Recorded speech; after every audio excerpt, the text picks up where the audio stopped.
Welcome to the Top Business Leaders Podcast. You'll learn how successful people just like you have grown their businesses, expanded their influence, and made money by writing a book.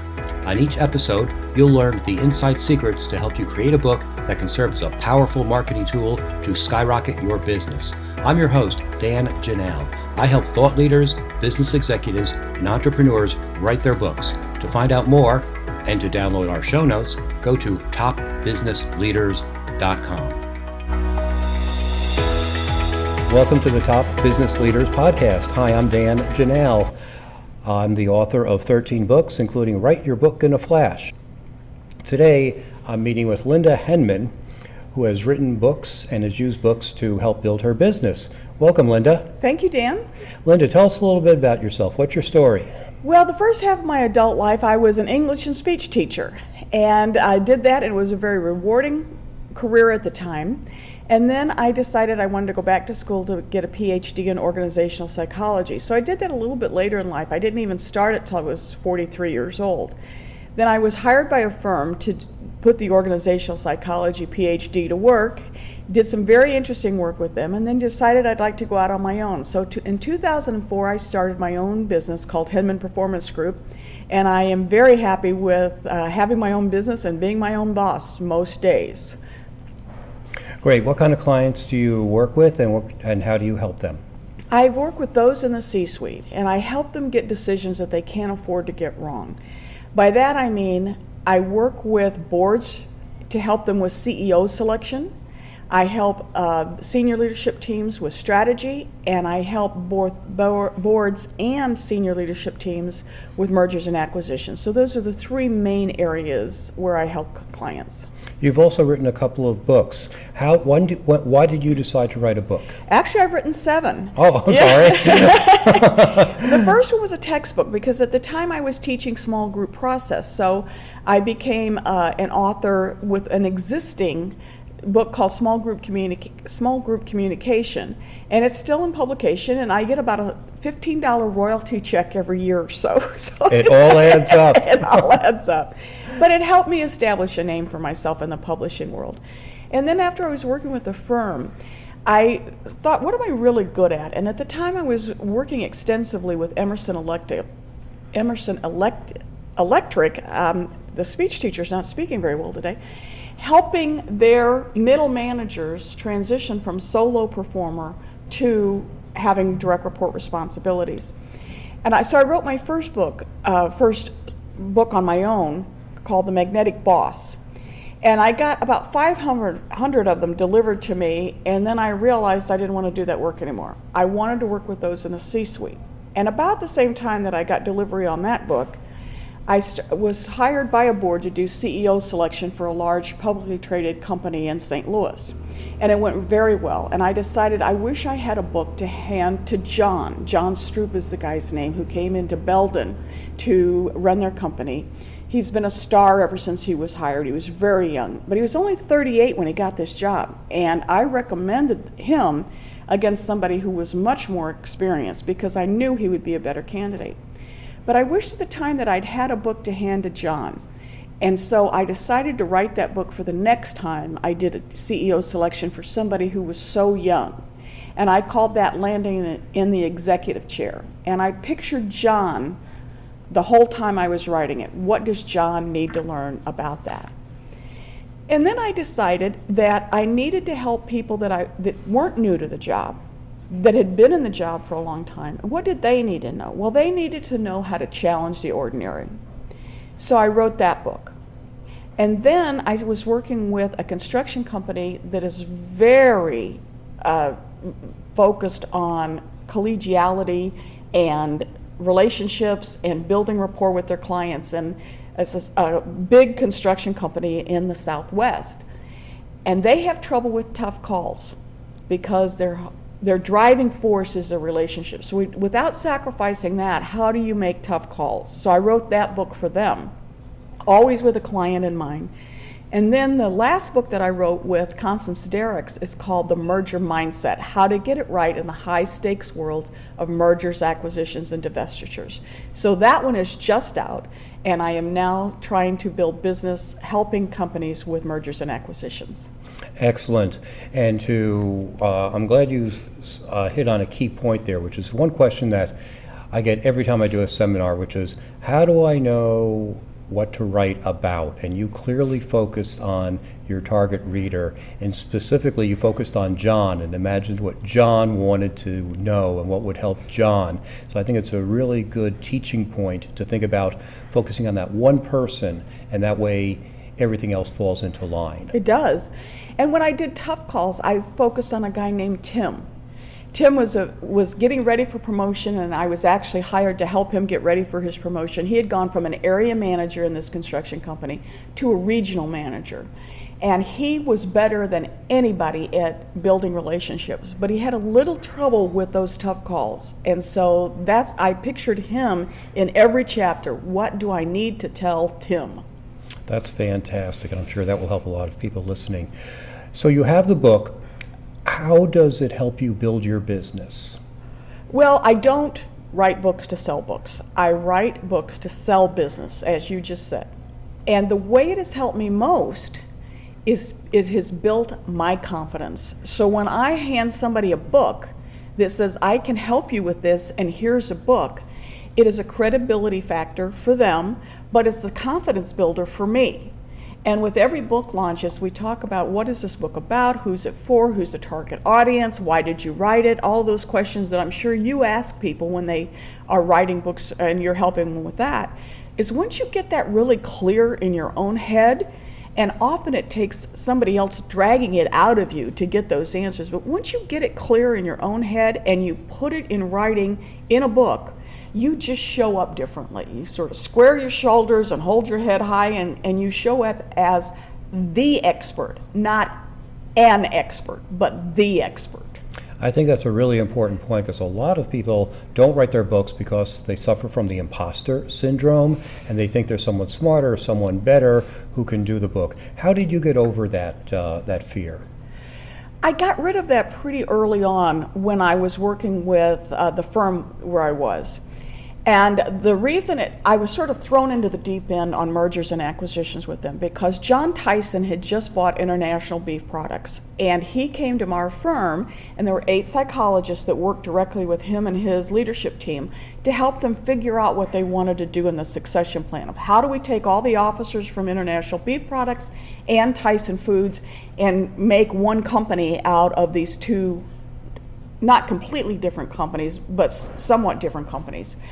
And so once I did that, I said to myself, you know, if you can help, I think at the time Tyson was $13 billion company. I think they're more like $30 billion now.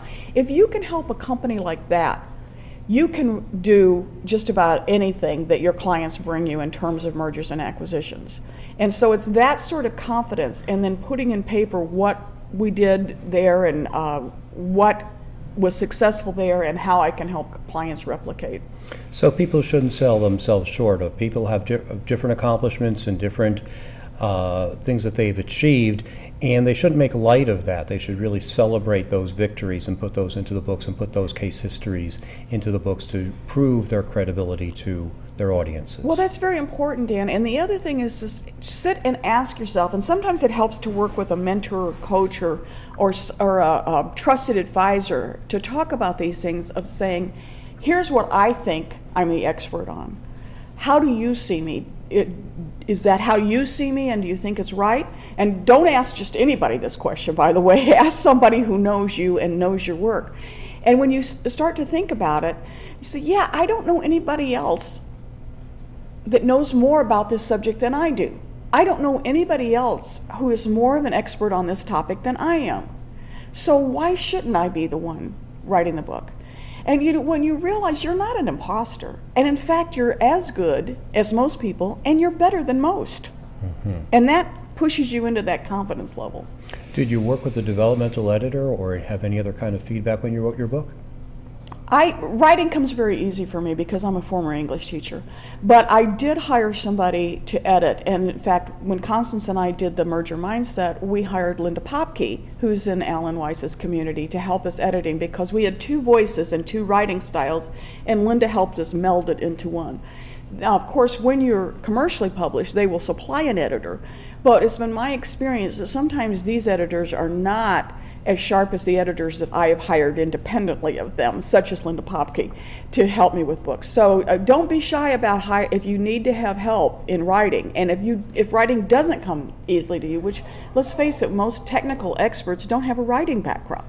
They have a background in whatever their expertise is, not in putting words on paper. So it helps to have somebody show you the way. How did you use the book to get new business? First of all, as soon as you get the book, you send it to everybody who's happy with you. And so in fact, I have these all addressed and ready for me to work on next week when I get back, because the merger mindset is just out, that I send 2 copies of the book to my current clients. And so if I were sending it to you, I'd say, Dan, thought of you when I was writing page 35, and then I put a little marker there, and then I say, I've included this book, and I write to Dan, somebody who has the right mindset, and dated and signed Linda. But then I say, here's another copy for somebody that you know who might enjoy reading this or find this helpful. Another thing you can say is, I promise to always make any referral from you a top priority. So it encourages people to refer you. You probably ought to talk to Linda and Constance if you're going to do a M&A deal. Mm-hmm. Sure. Now, physically, is this a letter that you're hand wrote? Is it typewritten? No, is handwritten. People don't get handwritten notes anymore, so it sets you apart. And plus, I don't just send them out. I don't like cold call with books. I don't send them out to people who won't be receptive to receiving them. But, for example, I use a lot of examples from Emerson Electric because it's a St. Louis company. I use a lot of examples from Enterprise Rent-A-Car. So yes, I will send copies to the leadership. David Farr is the CEO that we put in the book as somebody who really knows how to do mergers and acquisitions. So I will mark the pages and say, Dear David, look at page 64. Thank you for offering such an excellent example of what M&A work should look like. Here's another copy for somebody that you might find it useful. Now, will that bring any work? I don't know. I haven't done it yet. But you've got to do that sort of thing and give the book away. Don't worry about selling it. For heaven's sakes, don't do back of the room sales when you give a speech. Give it away. You can usually buy these books at discount from a commercial publisher, usually $10 or so. It is well worth it to spend $1,000 on books and give it to everybody in your audience. Perfect. Now, you have so much information and you're an expert in so many areas. Did you find it difficult, or let me rephrase the question. How did you decide what information to include and what not to include? Because you have so much information. You've got to picture your ideal reader. So what does John need to hear? John doesn't need to hear everything I need to say or have to say. Tim didn't need to read everything or every story. I focus on my ideal reader for whatever that book is. And so the next one I'll be working on has to do with the board mindset. So as I picture myself talking to a director on a publicly traded board, what does that director need to read in these 200 pages that will be critical to that person's success? And if it's not critical to success, or if it doesn't illuminate a point, or if it doesn't give a compelling example, leave it out. You've only got 200 pages.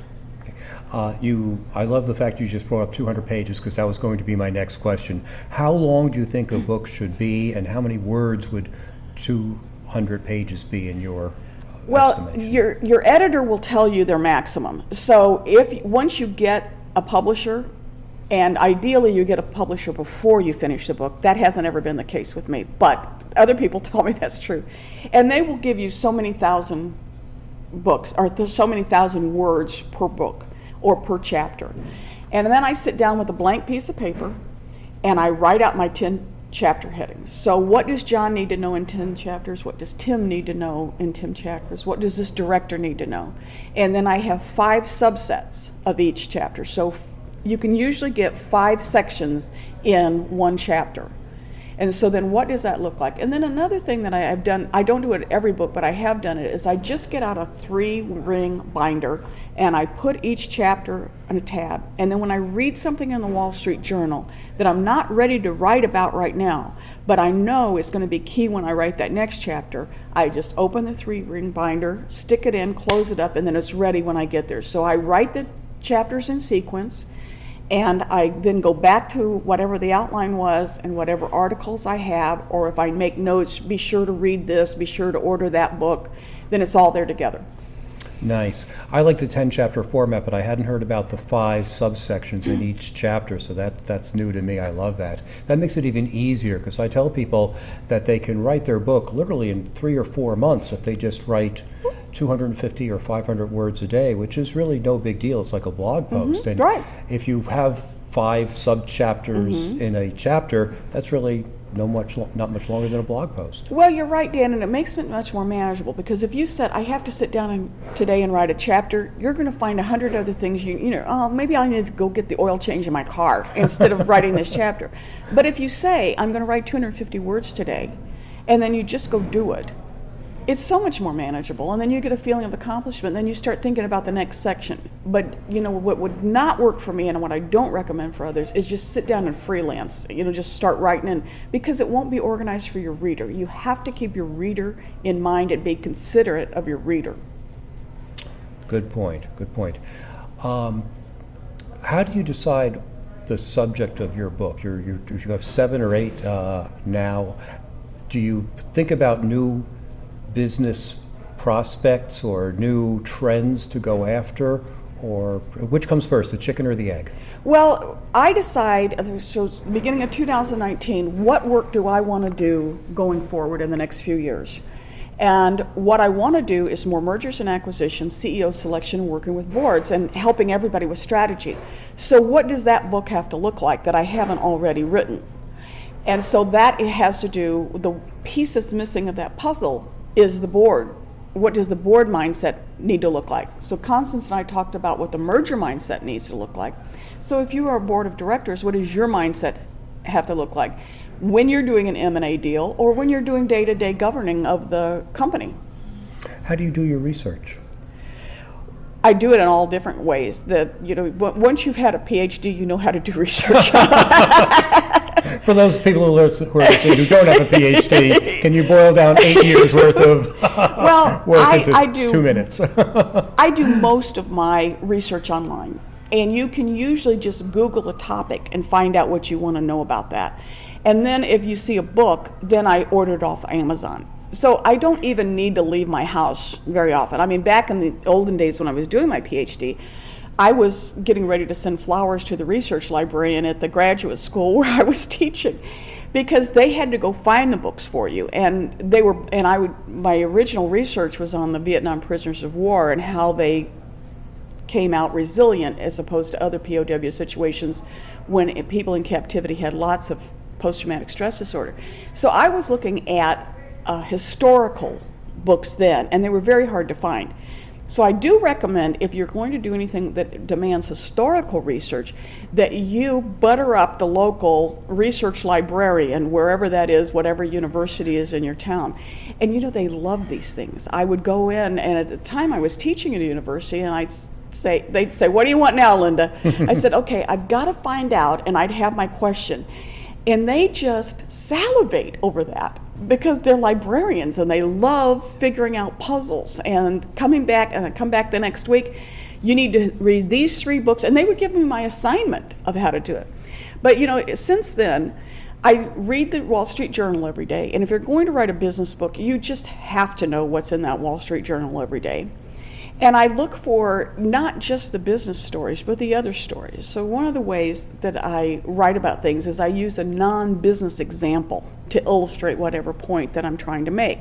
For example, one of the interesting things I read is that in Germany, the deer were separated by the Berlin Wall for so many years that some descendants of the deer that were on either side will not cross that border.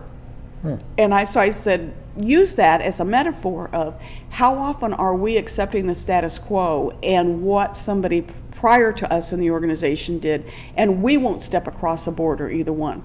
So that just sort of livens up my writing. I love humor, so I try to put funny stories in when I can find them. And I think this makes the writing more engaging, and then it makes people want to meet you because they know you're engaging. Fantastic. What tips would you give our listeners on how to write a book faster or better, or what did you learn along the way that you wish you knew now that you didn't know then when you first started writing your first book? Well, I say only somewhat facetiously that my muse lives off the Fripp Island in South Carolina. So I found this place in South Carolina that's fairly secluded, and I go there and I write. And so when I book a week there, or even several days there, I am going there to write. And so my brain knows that every day, as soon as I get up until lunchtime, I write. And I can knock out a lot in that.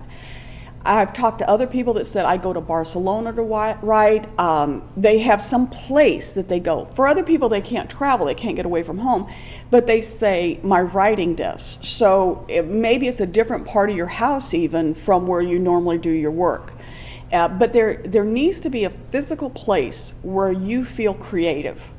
For me, it's looking out the window and seeing the ocean and watching the dolphins. That stimulates my creativity. For other people, it's maybe going to Colorado and looking at the snow-capped mountains that helps them. But you just have to figure out where that place is and then make a deal with yourself that if you treat yourself to a visit to that place, you've got to write.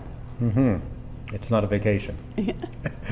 Yeah, I'll write after I go swimming. Yeah. Okay. You mentioned that you've been published by traditional publishers as opposed to self-publishing, and I know people listening to this podcast will do both. How did you find a publisher? Did you need an agent first, or tell me about that process? Well, and what is it like today? Because I know publishing has changed radically in even just 10 years. Well, the first book I wrote after I left the firm was self-published. And what I learned was that by the time you self-publish a book, you have invested thousands of dollars because you've got to hire somebody to do your cover, to set up the book, to do the editing for you, to do all of these things. And I think that book cost me $15,000. Now, you've got to sell a lot of books to recover $15,000.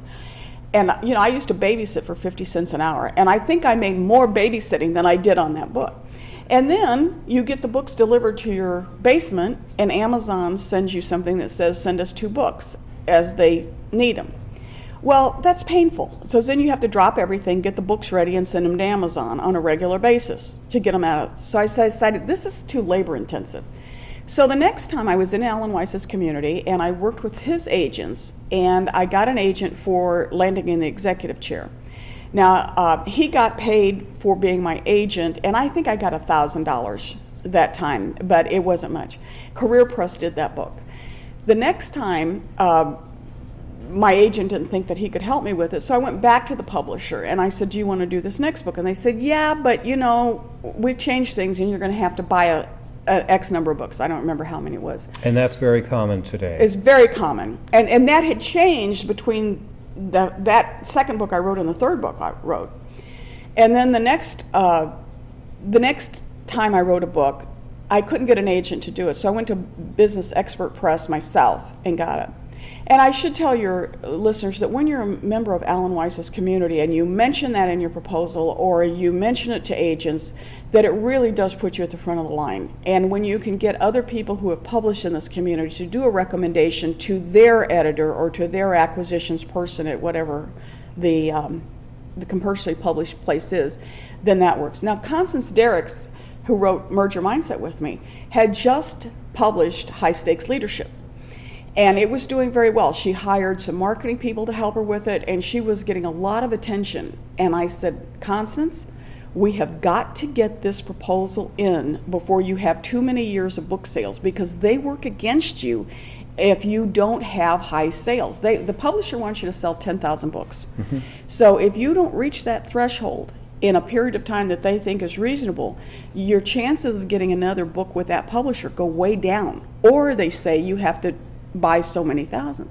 So I said, two things we've got to do, Constance. We have got to get our proposal in immediately. And she was sort of basking in the glow of having a new book out. And the last thing she wanted to do was write another proposal. Well, she wanted to get the other book sold. I said, no, we got to move. So we did that. And I said, the other thing is, Constance, you've got to be first author on this because you have the relationship with the publisher. I don't.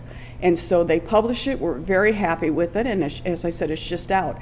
We are working on a proposal for the next one. So those are just a few things that I learned along the way in terms of working with a commercial publisher. And the hardest thing you're going to do is get an agent. And then the next hardest thing you're going to do is get a publisher. Writing the book is easy after all that. Okay. You mentioned that this book is being published. I don't know if it's too soon to say, but how have you invigorated sales? Because for your other books, you wanted to give away and get the business. This book, it sounds like you actually want to make a significant number of sales so your publisher is happy.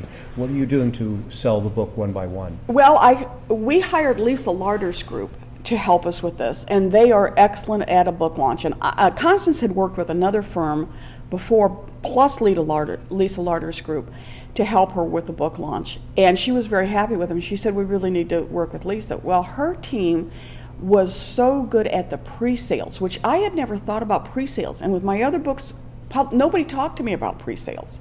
It was just, PR in general, but not pre-sales. Well, Lisa's team got us up to #1 on Amazon in our category. And we stayed at #1 for a period of time. Well, that's good PR right there, to be able to put on LinkedIn or to put on Facebook or to put on any sort of social media that we are a #1 bestseller. And so you want to ride that horse in the direction it's going for as long as you can. Yeah, that's so true. When my latest book came out, Write Your Book in a Flash, it was a #1 bestseller on Amazon, and it stayed in the top 10 for about 6 months and stayed in the top 15 for about another 6 months. It's coming up on the 1-year anniversary, and it's still on the front page of Amazon for its category, which means that other people are seeing it without you having to do anything. So if you keep the sales going at a consistent rate, and it's different for different categories because different categories have different numbers of sales, but if you can keep those sales going, Amazon will help you sell more books. Well, and the principles are the same no matter what category you're in. So, there aren't that many books coming out on mergers and acquisitions. Two psychologists have never written a book together. Most books on mergers and acquisitions are written by lawyers, they're written by financial people, they're written about somebody who's doing due diligence on the technical side of an M&A deal.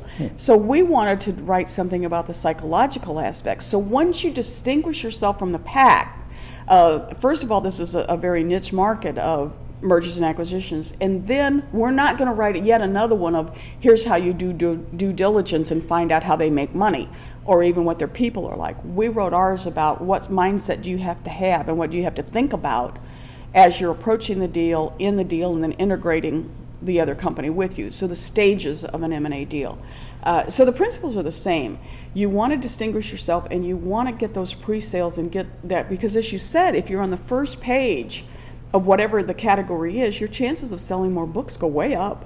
Yes, and I love what you said about taking a different spin on a topic. If all the other books are written from point A and you can do it from point B, then your book really is a category of one and in a category that people are interested in, and you're the one that stands out. So that's wonderful. My final question for you, and thank you so much for being here, and I'll thank you again, is what else should a top business leader know about writing a book and how it can help propel their careers? Just do it. Everybody talks about writing a book. Now, in Alan Weiss's community, everybody has written a book. But I run into a lot of people who say, oh, you've written a book, I want to write a book. I said, then write it. Just do it. Don't talk about it. Just do it. Great. Well, thank you very much, Linda Henman. I know that everyone listening has learned a lot. I certainly learned a lot, too. And best of luck with all you do. Thank you, Dan. Thank you for being on Top Business Leaders. Thanks for listening to Top Business Leaders, the only podcast that shows you exactly how people just like you have built their businesses by writing a book. If you'd like to write your book but don't know where to start, you can find great information